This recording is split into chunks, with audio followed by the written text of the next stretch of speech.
ঘটনাটা basically ECB থেকে কালচি যাওয়ার যে রোড, সে রোডে আমি সকালে অফিস আওয়ারের দিকে নর্মালি যাচ্ছিলাম। এত কম স্পিডেও না, বেশি স্পিডেও না, আমি একটা স্ট্যান্ডার্ড স্পিডেই যাচ্ছিলাম।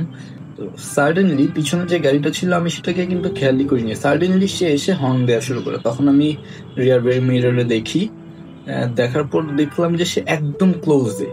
না, আমি যদি একটু স্লো ডাউন করি আমার সাথে লেগে যাবে, এতটুকু ক্লোজে আমার সাথে, এবং কন্টিনিউয়াসলি হর্ন দিয়ে যাচ্ছে।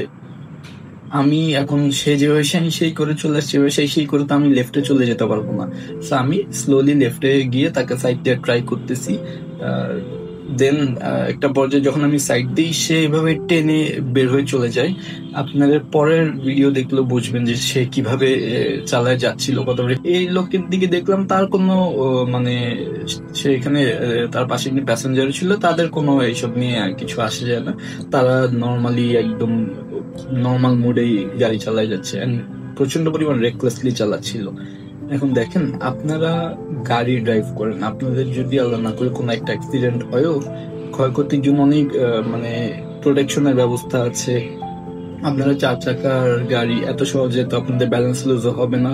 বাট আমার 2 চাকার বাইক, আপনি যে আমার পাশ দিয়ে যদি সাই করে টান দিয়ে যান, এই বাতাসটাও এনাফ আমার একটা অ্যাক্সিডেন্ট ঘটানোর জন্য। অ্যান্ড এই কালশি রোডটা যে কতটুকু রিস্কি সেটা আমরা এখানে যারা চলাফেরা করি তারা অলওয়েজ জানি। এভরি আদার ডে এখানে অ্যাক্সিডেন্ট হয়।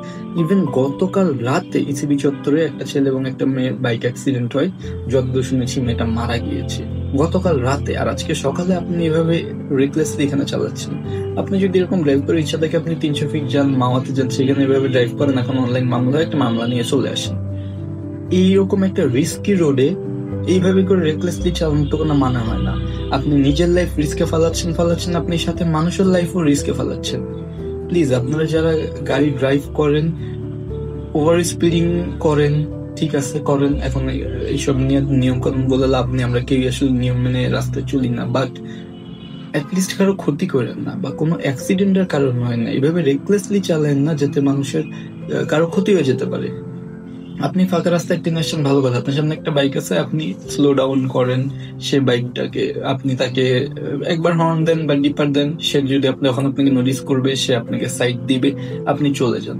আপনি পিছনে এসে হর্ন দিতেছেন, একদম ক্লোজে লেগে থেকে সরার পর এসে একটু সাইড পাওয়ার পর ওই ফাঁকা দিয়ে আপনি সাই করে বের হয়ে এইভাবে রেকলেসলি ড্রাইভ করতেছেন। আপনি তো 1-2 জন না, অনেক মানুষকে আজকে রিস্কে ফেলাইতে দিয়েছিলেন।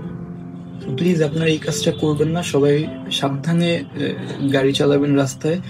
নিজের জন্য বিপদ ডেকে আনবেন না, অন্যের জন্য বিপদ ডেকে আনবেন না। Thank you.